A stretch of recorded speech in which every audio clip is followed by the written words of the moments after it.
नमस्कार दोस्तों, स्वागत है आपका हमारे YouTube चैनल अनसुनी कहानियाँ में। आज की कहानी उत्तर प्रदेश के एक छोटे से गांव सीतापुर की मिट्टी से निकली है, जहां रिश्ते केवल खून से नहीं दिल से बनते हैं। जहां एक किसान का बेटा अपने कर्म, त्याग और उपकार से न केवल अपने गांव बल्कि पूरे देश का नाम रोशन करता है। तो चलिए शुरू करते हैं आज की कहानी। सीतापुर का सूरज जैसे ही पूरब से निकलता, पूरे गांव की जीवन की गूंज सुनाई देने लगती। खेतों में बैल, कुओं में खींचा जाता पानी और बच्चों की स्कूल जाने की चहल पहल। इन्हीं खेतों में काम करता था हरनाम सिंह, एक साधारण किसान लेकिन असाधारण इरादों वाला। उसका बेटा अर्जुन, जो अभी 12वीं में पढ़ रहा था, हमेशा किताबों और खेतों के बीच संतुलन साधे रखता। अर्जुन की माँ सावित्री देवी घर संभालती और बेटे में देशभक्ति का बीज बोती।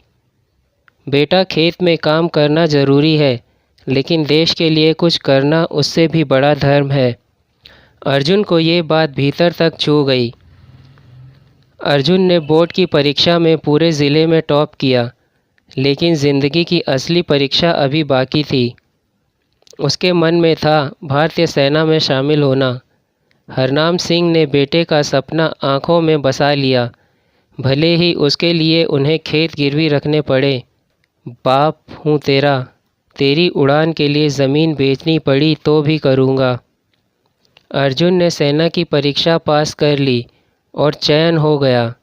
गांव में मिठाइयाँ बांटी, लेकिन सावित्री की आंखें नम थी, गर्व और डर के बीच जूझती हुई।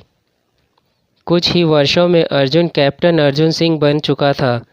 एक बार कश्मीर की एक मुठभेड़ में उसे और उसकी टुकड़ी को आतंकवादियों से लड़ना पड़ा। उसने अपने साथी सैनिकों को बचाते हुए खुद गोलियां झेली और बुरी तरह घायल हो गया। जब खबर गांव पहुंची, पूरा गांव जैसे शोक में डूब गया, लेकिन अर्जुन बच गया। एक पैर खो बैठा था, पर हौसला जस का तस।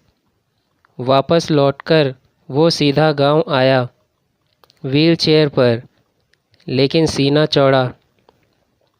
गांव में एक युवक रवि पढ़ने में होशियार था, लेकिन आर्थिक हालत खराब थी। अर्जुन ने अपने सम्मान में मिले पैसे से रवि की पढ़ाई का पूरा खर्च उठाया। खुद एक स्कूल खोलने की योजना बनाई, शहीद शिक्षा निकेतन। जब मैं लड़ने गया था, मेरी पीठ पर गांव था। अब गांव को आगे बढ़ाना मेरा धर्म है। अर्जुन के इस उपकार से गांव के कई बच्चों का भविष्य बदल गया। रवि इंजीनियर बन गया और लौटकर गांव में ही सोलर प्लांट लगाने लगा। कुछ साल बाद गांव में एक नेता आया, विधायक रमेश यादव, जिसने स्कूल की ज़मीन पर कब्जा करने की कोशिश की। अर्जुन ने विरोध किया, केस चला, धमकियां मिली।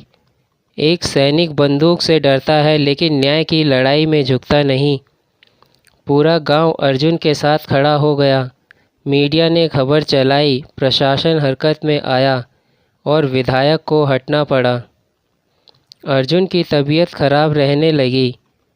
डॉक्टर ने बताया कि उसके जख्म अब शरीर को भीतर से तोड़ रहे हैं, लेकिन वो रुका नहीं।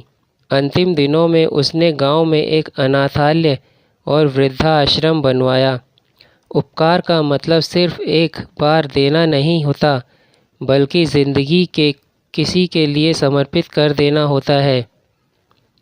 एक सुबह सावित्री ने अर्जुन को झूले पर बैठे पाया, शांत, मुस्कुराते हुए, लेकिन अब वो इस दुनिया में नहीं था। आज गांव में जब भी सूरज उगता है, बच्चे कैप्टन अर्जुन सिंह स्कूल की ओर दौड़ते हैं। वृद्धाश्रम में बूढ़े माँ बाप उसकी तस्वीर के सामने दीप जलाते हैं।